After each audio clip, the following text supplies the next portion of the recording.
This is Feminist Wellness, and I'm your host, nurse practitioner, functional medicine expert, and life coach, Victoria Albina. I'll show you how to get unstuck, drop the anxiety, perfectionism, and codependency so you can live from your beautiful heart. Welcome, my love. Let's get started. Hello, my love. I hope this finds you doing so well. This week is particularly exciting. I have to say I'm a little nervous excited.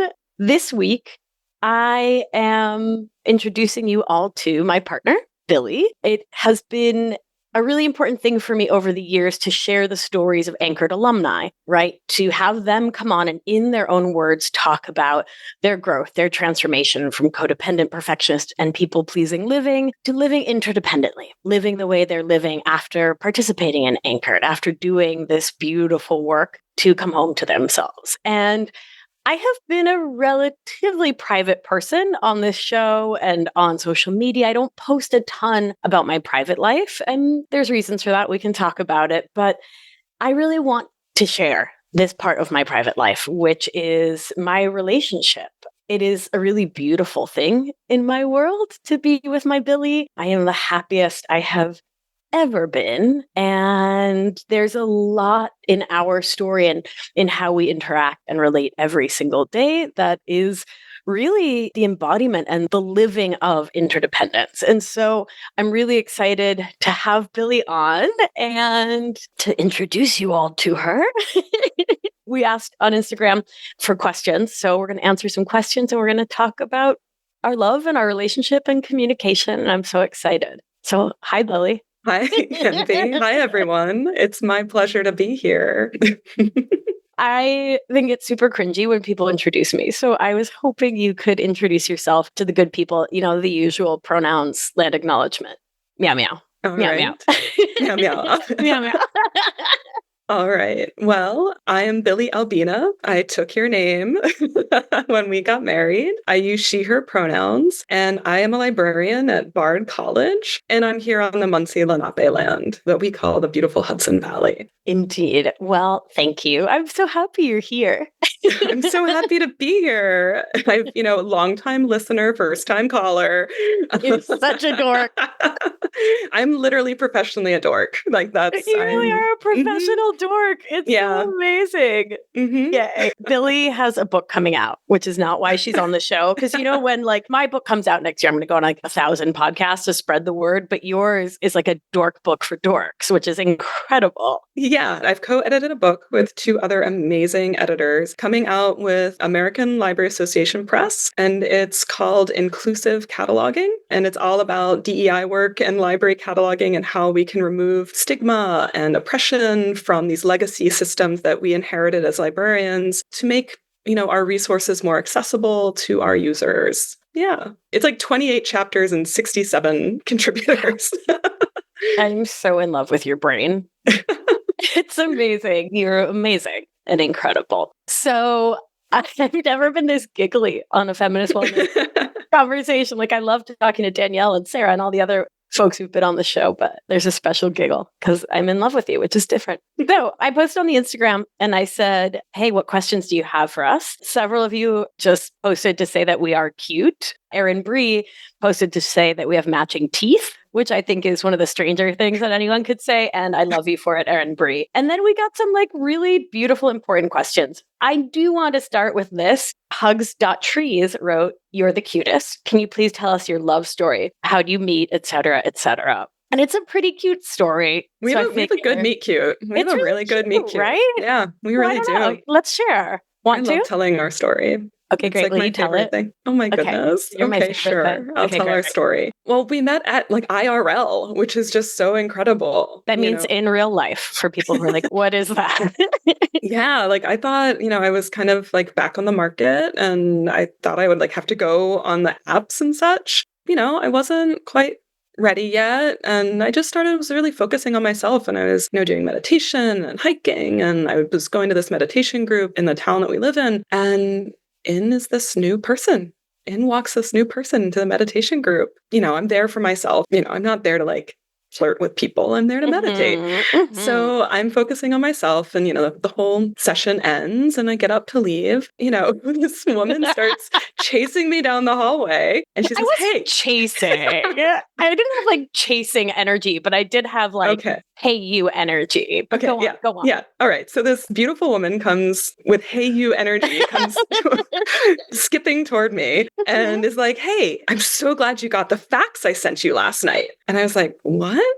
"The fax." She said, "Like the fax. I sent you a fax late last night to wear the queer uniform today so that we would recognize each other." And I look at her and I see that she's wearing black boots, dark jeans, a hoodie, and a leather jacket, which for those of you who, maybe aren't in the queer community, that is like the queer uniform. It's a pretty solid uniform. Yeah. It's like one of like, 3 options that we have. So like I look at her, she's wearing black boots, dark jeans, a hoodie, and leather jacket.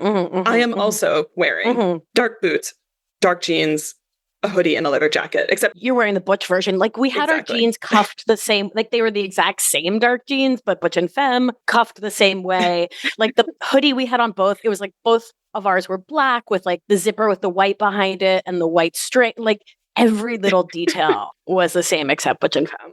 Right. And the moment I put that together, I just started laughing so hard. And we just started riffing. Yeah. And you made me laugh in a way that I felt like I hadn't laughed in years. And this was IRL, like during the pandemic. So we had masks on, we're inside. And I remember, we were walking outside, and you want to take the story from here?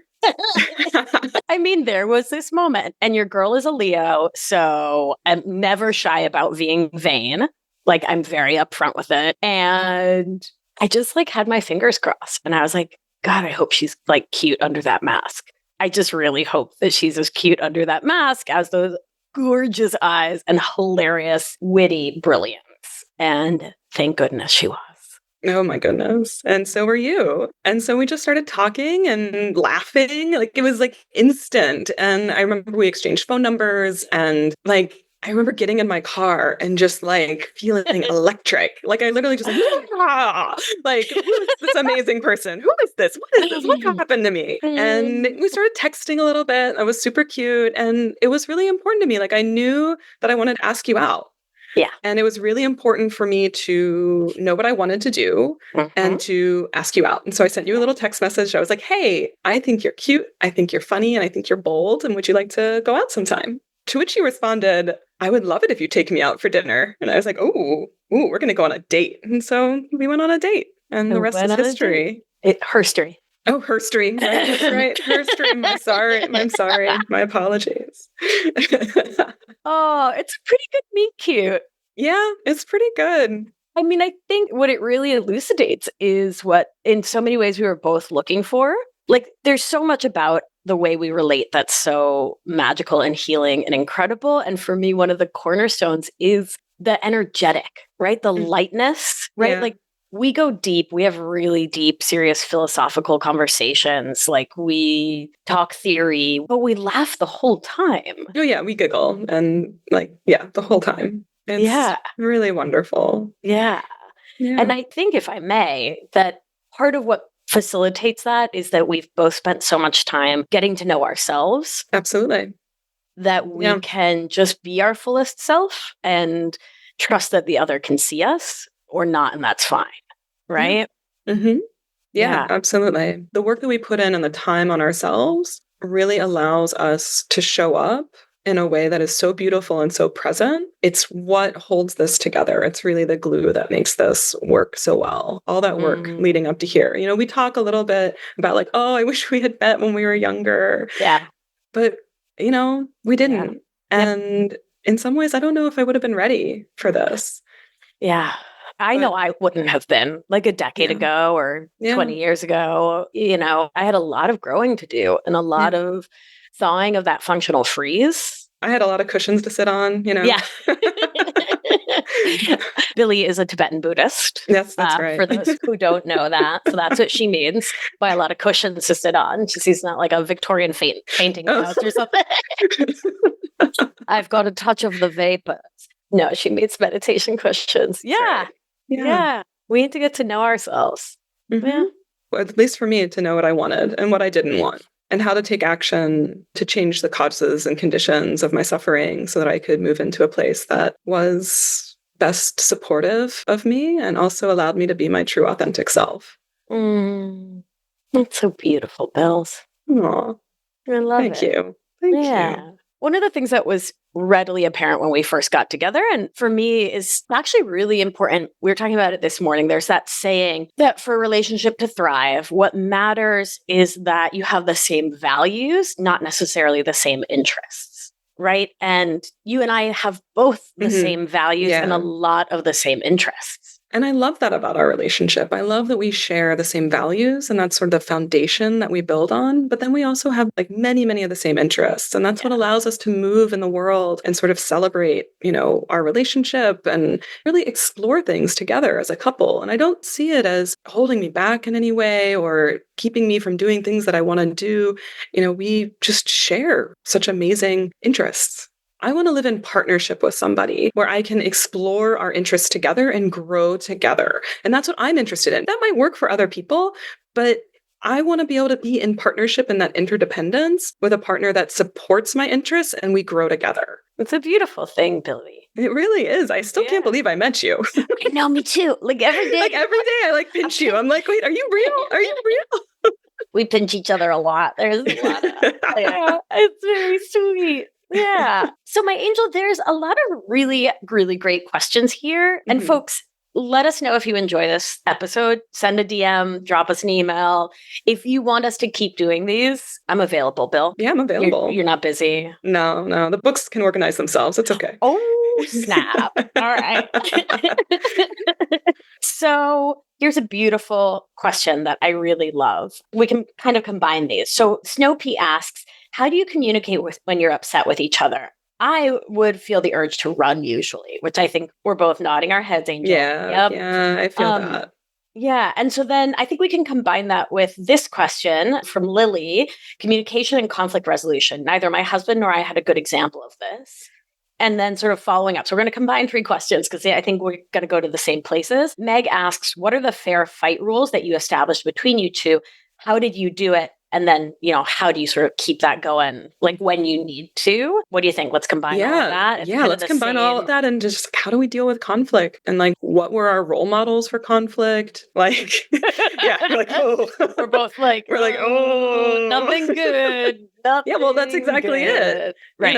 I grew up in a household where like yelling was like super common, like just straight up fighting. And then the next day we pretended like everything was okay. Yeah. That didn't really give me very good tools as an adult. I remember very distinctly when I was a teenager, the first time I saw 2 adults have like an argument, but peacefully.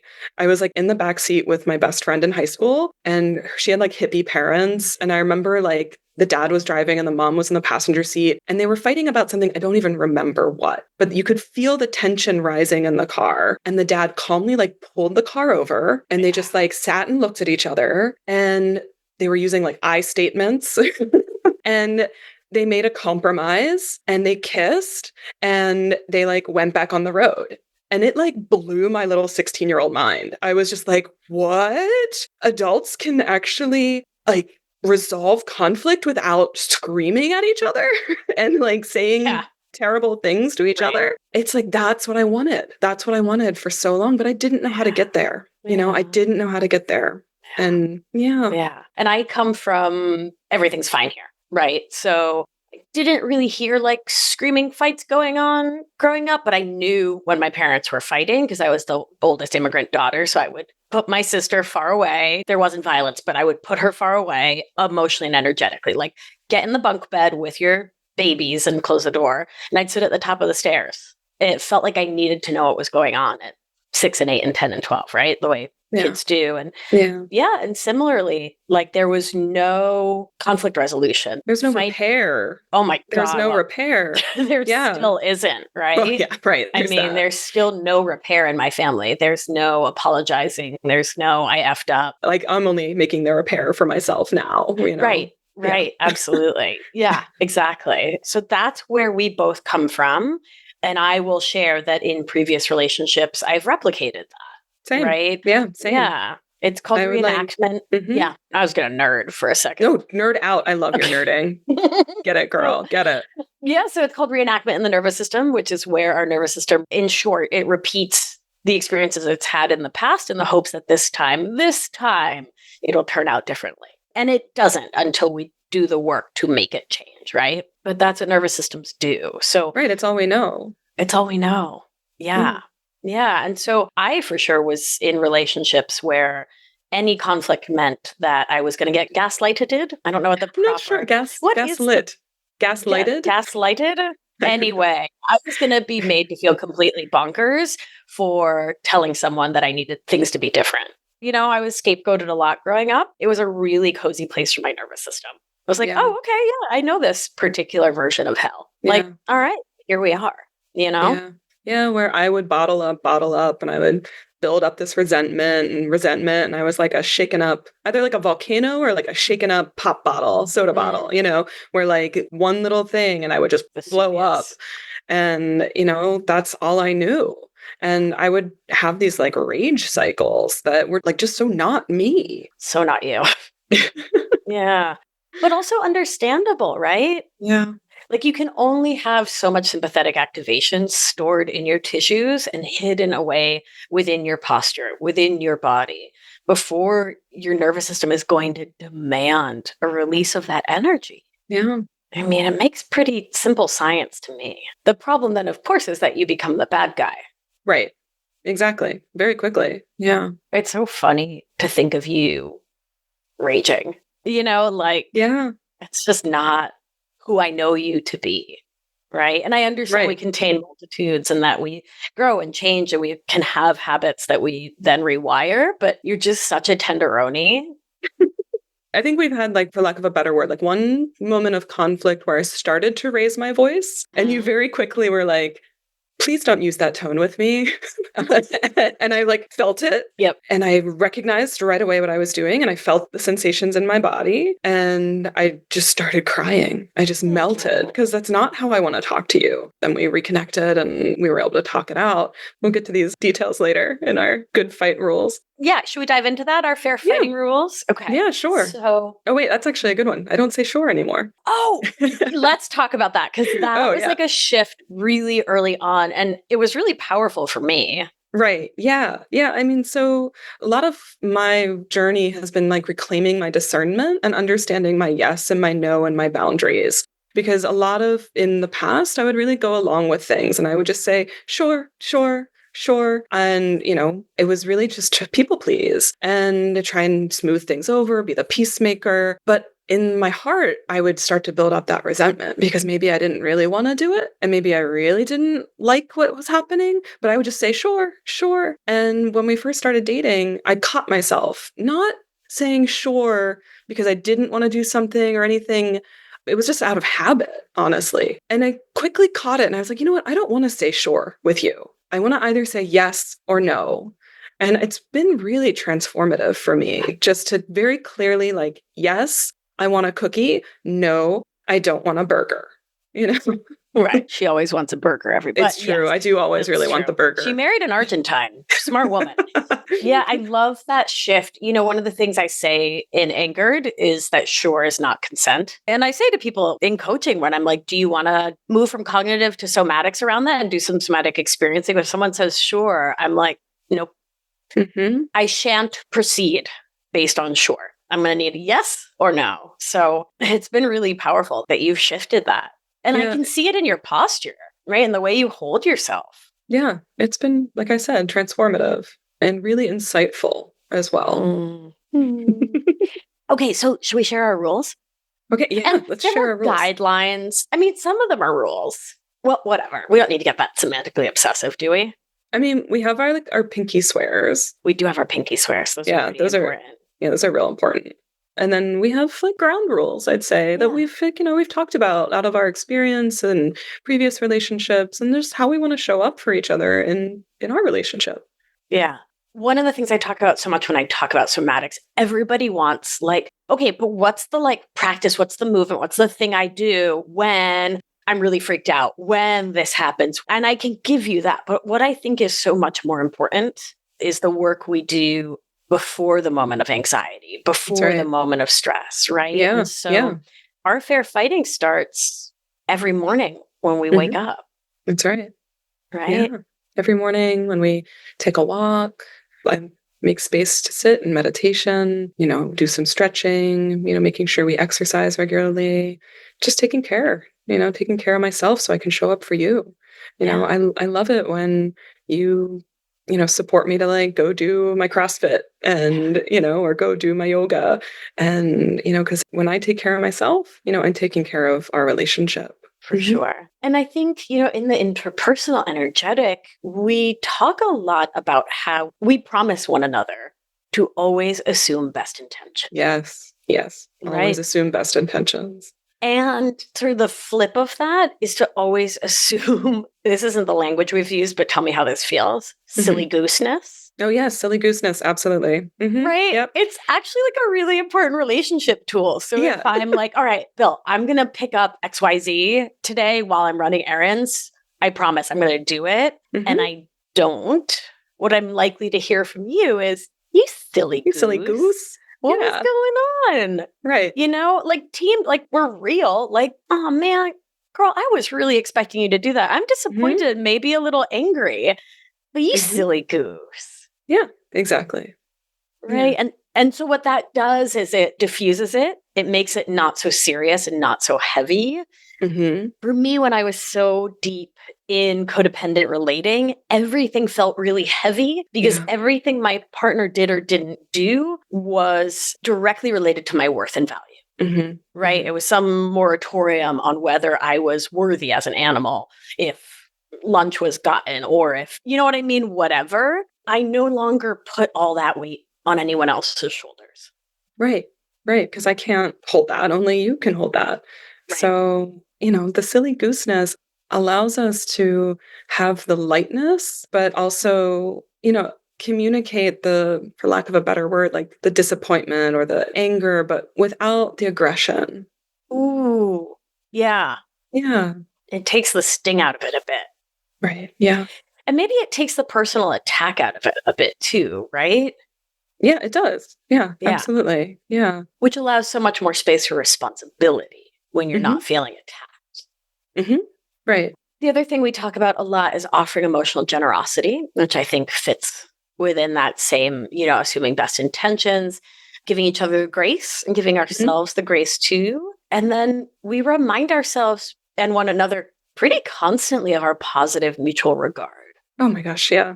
I mean, I'm just I'm just like, dear listener, she calls you so many beautiful names. Oh. Can you imagine being her partner? There are so many sweet pet names that we just have for each other. And it's really a practice that, I heard about really first through Thich Nhat Hanh, who, he's always talking about, calling your loved ones, my darling, my dear. And I didn't grow up in a household that was a practice, right? And I didn't have that in previous relationships. And it's our pet names. Not only are they so sweet and caring, but they also add this like lightness. It's a little hint of the back to the silly gooseness, because sometimes our pet names can be quite silly and quite sweet, but it allows for that care and that mutual regard and that respect that we share for each other and that love. It flows that love through these sweet pet names that we share. Yeah. We both have done a lot of work with and for our inner children. And being with you has been so healing for so many of my sweet little inner children's. Me too. Yeah, who've really needed a safe place to land and to feel seen and heard and respected. And same with mine. It's everything from my inner children to my inner teenager to, for me, it's a lot about feeling safe, but also, asking for and receiving my wants and desires, For me, it's a lot about understanding what I want and asking for it. We'll get into the fair fighting rules, but this is one we were talking about it this morning, which is releasing the need to understand and instead accepting and empathizing. Yeah. Right. Yeah, absolutely. Yeah. So the example we were talking about this morning is we both have, water bottles like everyone, but like, yeah, I'm an herbalist, right? So I put like tea and greens powder and magnesium. Like I put all sorts The of. first time she like made her water bottle, I was horrified. She's like, "Do you want this powder in yours and that one?" And that I was like, "Oh no, no, please. No, I don't want any of that in my water bottle." I put a cold cauldron full in there because that's how I do. And it's just like, whatever to me, but you don't like it. No, I only want water in my water bottle, please. Right. Right. And past me, I grew up feeling like I didn't know anything. And somebody in my household was way smarter than me. And I was always judged for that. And like, that's how it felt growing up. Like, I could never be smart enough, could never measure up, would always be negated. And my inner child's response was to be a bit of a know it all in my early 20s, which, like, is also it's also part of being in your early 20s. But yeah. Anyway, I think part of that carried through of like wanting to be the savior and the fixer and like wanting things to be really nice for my people as a way to protect myself. Mm-hmm. And I probably would have in the past pushed back and been like, yeah, but you can get all these nutrients if you just put it in with them, blah, blah, blah, blah, blah, blah, blah, blah. Right. And in the past, I would have been like, okay, sure. And then I would have been totally disgusted by like my water bottle and the smell of it and the residue. And so everyone would have people pleased and been miserable. It's pretty much. But instead, I said, no, only water in my water bottle, please. Yeah. And you've respected that. And I appreciate it. Yeah. Well, it's such a small little example, but it's such a good one, right? Yeah. Like the quotidian is where all this stuff really shows up. Yeah. And I used to believe that I needed to understand your request. Mm-hmm. And I don't need to understand it at all, right? When it's just for you, when it's something that impacts the both of us. Right. Then that's different because that's different. Right. But it's just me. It's just your water bottle. Yeah, you don't need to know why I tuck my shirt a certain way or prefer my socks. Like, no, it's just this me. Not my business. What is my business is to love you. Right? And so it is, yeah. Yeah, loving you means accepting you. Right. Right? I coach all this so often in Anchored of people being like, I just wish that so-and-so would accept my care. I was actually coaching someone recently, like she wished her aging mother would accept more care from her, right? And it makes me think of our dog. Ziggy Star Dog, the great 13-year-old Chihuahua Grump. Yeah. I'm sorry I brought him into your life, but also you're welcome. Thank you. He's a great metaphor, I have to say. He really is. He's very good at communicating his boundaries. He really is. And he's also a very good judge of character. So he is. Yeah, he is such a potent reminder that we don't need to understand, because who can understand a Chihuahua brain? But he will not be touched. And there's a consequence. He sets healthy boundaries. Yeah, he does. Yeah, right? He's very clear. Like, he doesn't want to be touched. He doesn't like pets. He's not that kind of dog. And he'll tell you real clear if he doesn't like what you're doing. But other than that, he's a sweet, sweet dog. And I'm really happy that I rescued him. I'm glad. I'm glad you did too. I'm glad you put up with him. Oh, I love him. Come on. I love a little stinker. Listen, we should get back to the fair fighting. Okay. rules, all right. Let's do it. All right. Yeah. Okay. So we sort of laid this groundwork of saying that having fair fights, having conflict in a loving, supportive way that leads to growth instead of more yuckiness starts long before the conflict, right? In how you address each other, how you regard each other, just how you relate. Right? And so conflict doesn't happen that much in our experience because we are so thoughtful and careful about how we communicate that it usually doesn't get to there. And frankly, I feel like mostly it has gotten to there. It has been blood sugar related. Yeah. Someone, two thumbs are pointing at me, let's be very clear, has had a drop in her blood sugar and is being a crabby goose. Yeah. Someone needs a sandwich. Someone needs a sandwich stat. Milanesa, please. Or, I mean, there's also just, when we first started dating, we had such like an instant connection that I had to be reminded that we were still getting to know each other, and it made perfect sense that even though we felt this connection, I'm still human. You're still human. I don't know all your, triggers or what might activate you or what might upset you. Right. And, I remember early on, I stepped in it. Like, I really stepped in it one night and I just didn't know. And, we worked it out. Yeah. We worked it out again by assuming good intention. That's right. Mm-hmm. Yeah. So we have a couple of really beautiful rules. Do you want to go through those? Yeah. I mean, our first big rule is no name calling. I grew up in a household where name calling was pretty regular and I won't have it. And what's tied with that too is like no screaming, no yelling, no raised voices. And so, if we feel activated, we take space. Yes. So, that example that I mentioned earlier where I stepped in it, I took a walk around the block. And then, I think I sat on my cushion for a little while. And then once we were both in a calm state, we came back together and we talked it out. Yeah. And it was actually allowed for a lot of growth and healing and understanding in our relationship. Yeah. We're going to get into a bunch of our ground rules, but sort of the core thing underlying them is this 3-part reminder. 1, pause for breath, touch, or space. And so in our conversations, we've realized that who we are, our attachment styles, our inner child baggage, historically, we need one of those 3 things. So to take some slow, deep breaths together, to both of us really appreciate touch, like a hug, holding hands. Mm-hmm. That's really grounding and really co-regulating for both of us. And I want to name that that's not for everyone. Right. Some people just, if they're mad at you, no way, do not touch.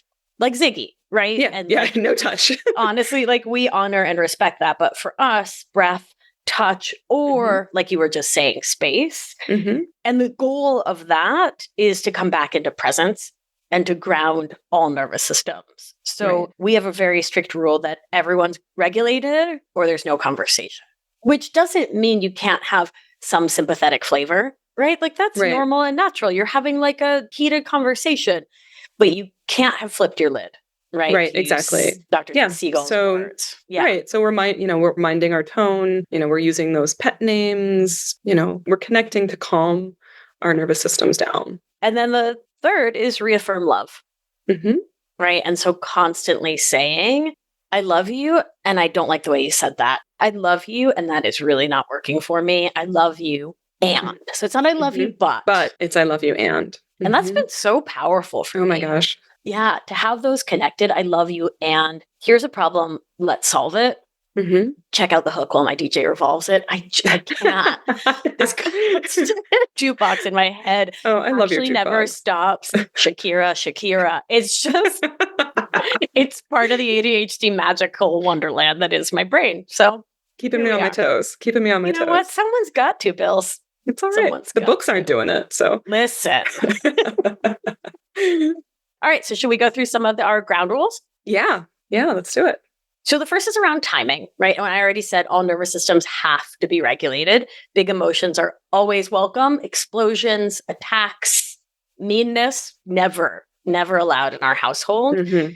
And it is really incumbent on the person who is bringing up the issue to make sure that it's an appropriate time for discussions. Right. And, I've talked here on the show about getting emotional consent before a challenging conversation. It's no different for us. We always check in like, my love, I need to talk about something. Are you available right now for like emotion level 0 to 10, where 0 is like nothing and 10 is, the end of time and space, like nuclear winter. Right. Are you available for like a 5? Like I'm pretty grumped. I don't want to murder you with my hands, but like I'm grumped. Mm-hmm. Or a 4 or a 12, Right. Yeah. Timing. Yeah. Checking in and seeing if the person is available. And, our next ground rule is no archaeology. So, don't dig up the past. Like we don't need to bring things up to either escalate things or to, just try and prove a point or something like that. It doesn't help anything. So we're not digging anything up. We're trying to just have a discussion based on, what's happening in the present moment. And I think people do that often because they feel at a loss or like their grievance or their issue isn't significant enough. And so they need to compound it, right? They need to strengthen their case by being like, well, 2 years ago, well, when, 20 years ago, right? Or you also do that. It's never productive. And I think part of what makes that possible is that we don't obsessively over process every little thing. I've definitely been in that lesbian relationship where oh my God, everything gets processed to death, where it's like, can I just live? Yeah. Can we live? I mean, I think the worst advice I was ever given was, don't ever go to bed angry, Oof. right? Yeah. And like, Uh-huh. you know what? Actually, sometimes like you need to give it space and you Yeah. need to just like not over process and just give Right. it some space. De-escalate too. De-escalate. Yeah. Yeah. Yeah. Yeah. Yeah. Yeah. God. So yeah, talking it out in the moment Mm-hmm. or giving Mm-hmm. it a little space and then asking yourself 24 hours later, does this still warrant a conversation? And then I think this is where the somatic work really comes in, and meditation and thought work. Can I actually bless and release this? Like, can I actually let this go?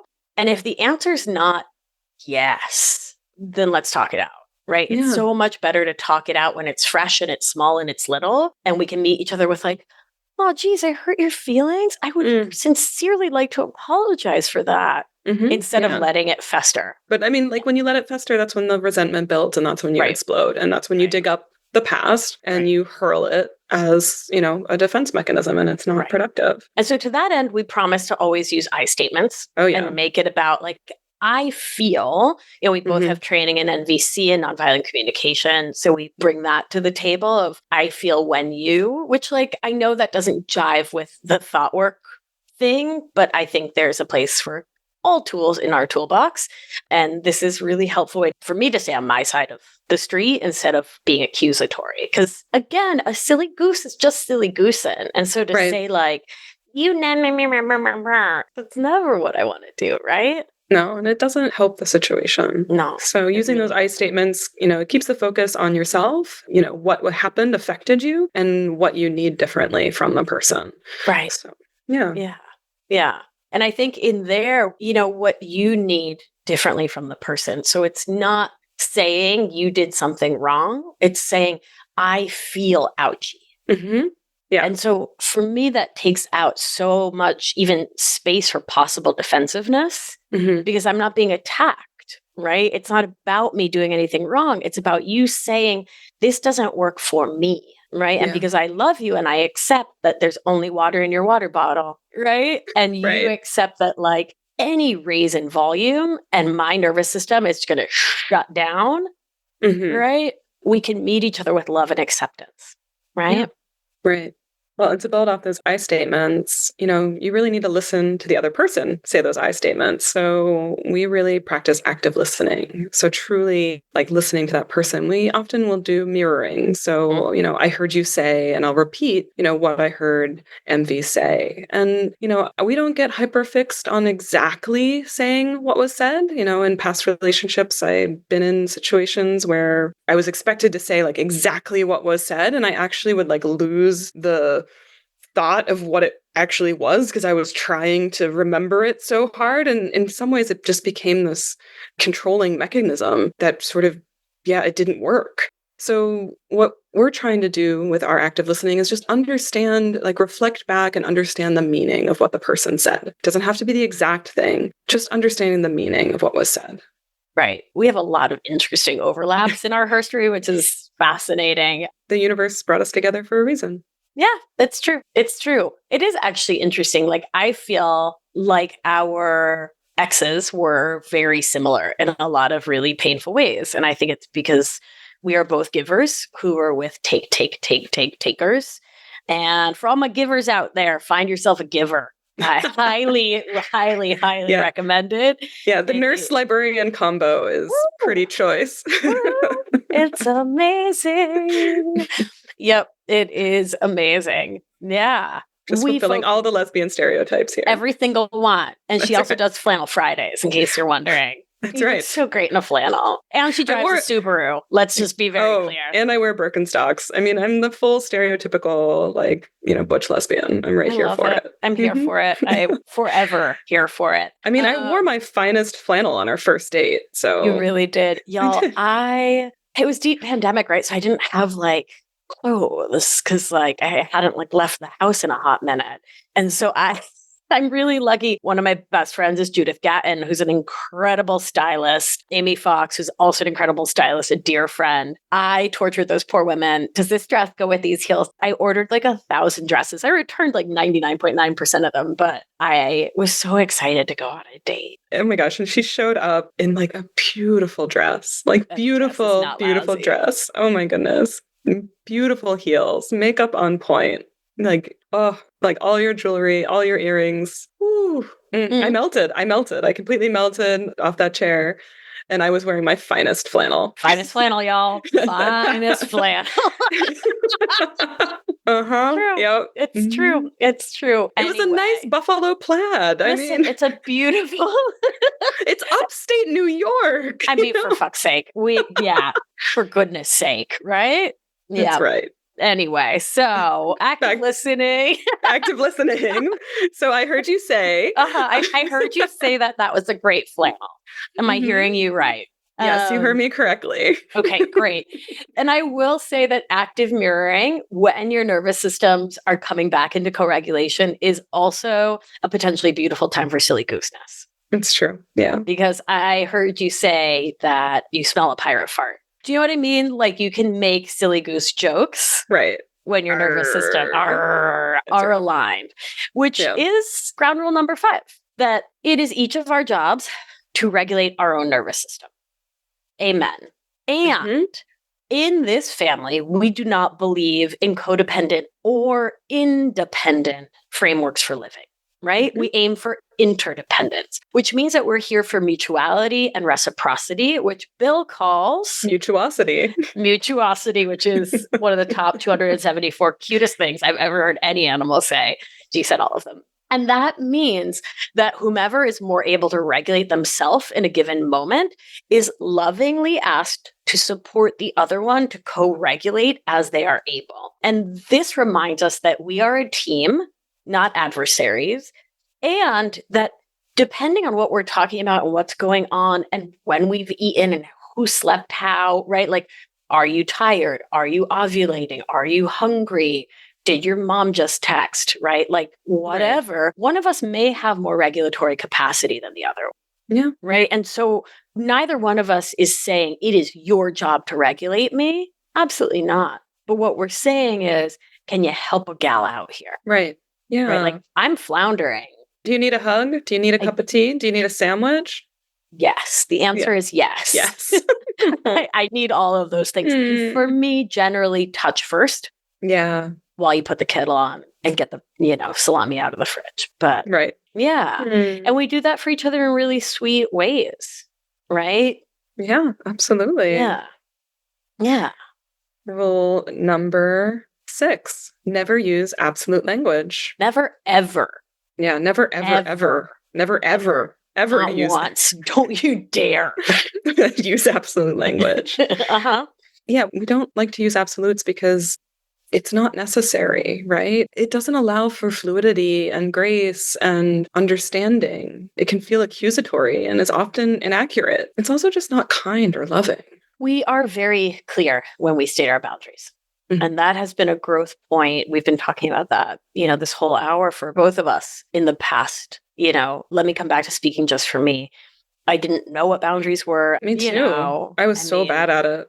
Okay, well, I'm going to defend your nervous system and your capacity and say that you were doing the best that you could given your nervous system capacity, given where you came from and how you grew up.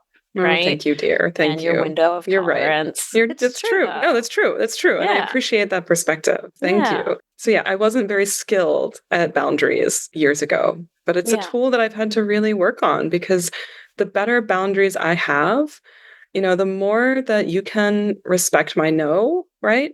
The more you can fully embrace my yes. Absolutely. Yeah. Yep. Sure is not consent. And it took me so long to feel that and to understand it. And I started with something really simple. We were in preparing for this, we were talking about examples. And, for people who struggle with boundaries, starting with something just very clear, very simple. And for me, it was, when I sit in meditation, I don't want to be disturbed. And so when Envy and I started first dating, we were sitting in meditation together and it just was this feeling that I had to share with her, hey, don't mess with me when I'm in meditation. Like, don't tickle me, don't walk behind me, don't poke me. And I could feel it so clearly in my gut. And I could feel the sensation of just this clarity of like, this is a line, like, don't mess with me when I'm meditating. And understanding that so clearly and then the feeling of that, I was allowed to communicate it and you respect it. And you were like, I'm absolutely not going to do that. And so once you can tap into what a very clear boundary feels like, it becomes so much easier to understand more nuanced boundaries. Yeah, that's such great advice. It's the kitten step of boundaries advice, right? Yeah, right? Or turtle steps. Turtle steps, little tiny newborn turtle steps. When I brought up your capacity and that you were doing the best you could, it reminds me of another important rule of ours, which is we have both promised to ask the question, how does this choice that they made that's maybe not working for me make sense for their history, right? Make sense for her history and for ourselves, right? Like, oh man, I really stuck my foot in it. How can I bring in compassion for myself? Right. But really understanding that empathy and mutual care are always an option. Right. And so when we can ask ourselves, like for you, right, you're the baby of 4 girls from a rural Pennsylvania coal mining family, right? Like, how does it make perfect sense that you would react that way? That you wouldn't think to do that, that you would think to do this thing? Like, how can I bring in compassion for what makes obvious sense given exactly who I know you to be and what I know of your history, right? Right. Well, and that's like the interdependence. That's knowing each other and being familiar with each other's histories and patterns and being able to show up for that person in a way that has compassion and loving kindness and, being able to bring that sympathetic joy of when, you do things that are exciting and I'm proud of. Another question, it's sort of in that same category, is what if I'm wrong? And I want to put a little sort of cautionary note on this. One of the big problems in my last marriage was that the gaslighting was all around me being wrong. Like that was the central tenet of how I ended up staying with them for so long, was that they were very insistent on my being wrong and my being the problem and my being the sort of identified patient. And so if that is your lineage, your history, if that is I'm wrong is a big story in your head, fast forward this little moment, this is not for you, right? You have other work to do. And that was the work I needed to do to recognize like, hold up, no, I'm actually not the problem in this given moment. I'm not actually wrong here. I'm asking for something really reasonable. So having done that work to step back into my power in that way, and now in a relationship where you have no interest in doing anything other than being kind and loving and caring and gentle and sweet and wonderful with me, just like there is the safety within myself and within our relationship for me to say to myself, I'm mad at Billie for doing XYZ. Okay, how could I be wrong here? Right? What if I'm wrong? Right? Like, what if she did actually tell me? Well, getting curious. Oh, yeah. That is what it is, huh? Yeah. I complicate, she simplifies. It's magical. It's it's just the beautiful balance. It's the Buddhist way. Right. I love it. Middle path us, baby. Middle path us. Yeah. I mean, it's just getting curious and having that compassion, right? Yeah. Like, what if I'm wrong? Like, oh, you should be doing it this way. Well, maybe not. There are so many other ways to do things. And what if the way you do it is perfect for you? And I've got a new way of learning how to do something. Yeah. It really, for me, it's like a little fire extinguisher on my Leo, my South American Leo righteousness that doesn't rear its head too often because, again, like I don't need to push against you to be right. Yeah. That's good. So I feel like gratitude is maybe our closing rule. I think so. So. Gratitude and affection. So, whenever we have conflict and we start to resolve it, we'll end that discussion with cooing and affirming our love and appreciation for each other, and it doesn't really necessarily matter the outcome, because really we're just reinforcing that foundation of our relationship and it resolves the conflict. Yeah. That's a beautiful thing. It really is. This relationship has been so healing and so just also like uplifting. Yeah, I think the biggest thing after my lousy marriage, the ease was the thing I've been craving. Yeah. Ease, The ease, ease. ease, The ease. ease. Yeah. Yeah. I mean, for me, it was, because I was a people pleaser, I was a fixer and a rescuer. I just kept falling into a trap where I felt like I had to fix people. And it was exhausting, and I had to learn that lesson that I can't fix people. I can't control people. And I'm always going to remember when you said the most romantic words to me. Oh my gosh. It was like our third date, and you were like, I need absolutely nothing from you. Oh my gosh, it was incredible. It was so freeing. Like you yourself are a whole perfect woman, whole, complete, good, just as you are. You're great. You're actually pretty freaking amazing. You need nothing from me. And I need nothing from you. Like, I'm good too. I'm totally good. Yeah. And with that, like, mutual understanding of each of us being perfectly good and whole just as ourselves, we're able to come together and like soar. It's incredible. Yeah. That's beautiful. And through that, we've built so much interdependence where, like, I do depend on you to do certain things. Yeah. And you depend on me I pick up the mail every day. every day. And you make my lunch, which is just like the sweetest thing. I love making your lunch. What I love is going to the supermarket and getting like one little treat. Like you've had chocolate macaroons this past week. Oh my gosh, it's so sweet. It's so fun. And I actually like talked about this on the show like 2 weeks ago or something because it's a big part of my life. It's how I start my day, right? Is making your lunch. And I hope folks can hear the smile right as I'm talking about this, because then I picture you having like this nutrient dense lunch and finding a little note and feeling so loved, and Oh then my like goodness. having a little treat, and your lunch is very glucose balanced and like It's the best part of my day when I open up my little lunchbox and I see my perfectly nutrient dense lunch and I get my adorable little note, which I save like in my desk. I have a little pile of them. Sometimes I put them in my pocket so that I have them with me. And then I have my little sweet treat. I just feel so loved. I'm so glad. Yeah, it's really incredible. It's really great. And I know you don't need me to do it.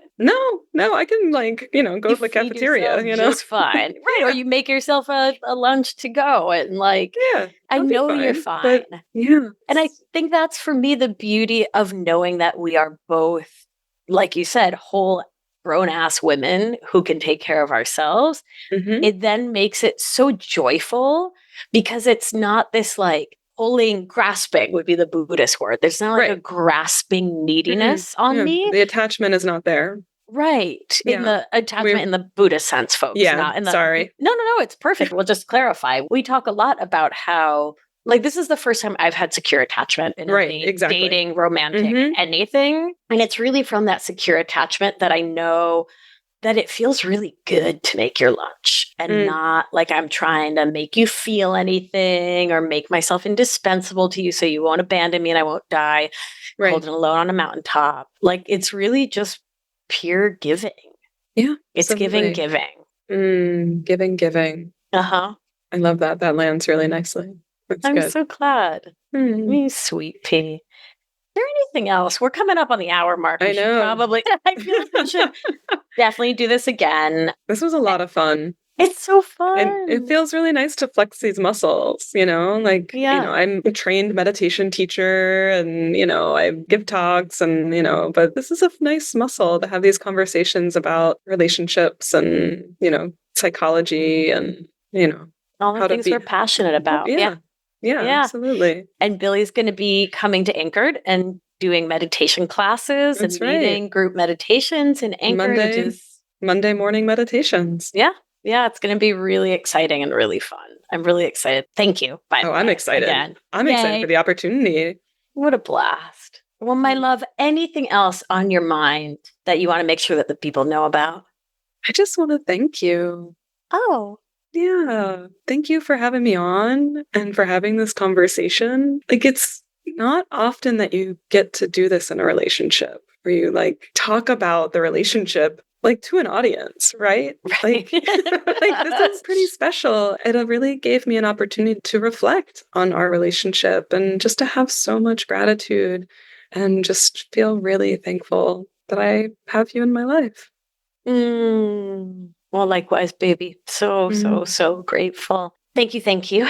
And we'll have you back on soon. It sounds good. Thank you so much. My loves, thank you so much for listening. That was such a fun, heart-filling, heartwarming, beautiful conversation. And I know that it is the work that I have done and that Billie has done to heal ourselves and to come into interdependence that has made this kind of love, this kind of relating possible. And that is the kind of work we do in Anchored, my 6-month program to overcome codependent, perfectionist, and people-pleasing habits and step into interdependence, to step into your capacity to love and be loved the way you want to be in this beautiful life. So we're enrolling right now for a group starting early this spring. And I'm really hoping that you will join us. Head on over to victoriaalbina.com/anchored to learn more, to apply now. It costs nothing to apply. Get all the details. Join us. It is an absolutely life-changing experience. It brings together my 20 plus years in health, in wellness, in psychology, in somatics, in breath work. It brings it all together to support you to live the interdependent life that you want to. Oh, it's so good. It's so good. I love Anchored. All right. And I love you. So let's do what we do. Gentle hand on your heart should you feel so moved. And remember, you are safe. You are held. You are loved. And when one of us heals, we help heal the world. Be well, my beauty. I'll talk to you soon. Thank you for listening to this episode of Feminist Wellness. If you want to learn more all about somatics, what the heck that word means and why it matters for your life, head on over to victoriaalbina.com/somatics webinar for a free webinar all about it. Have a beautiful day, my darling, and I'll see you next week. Ciao!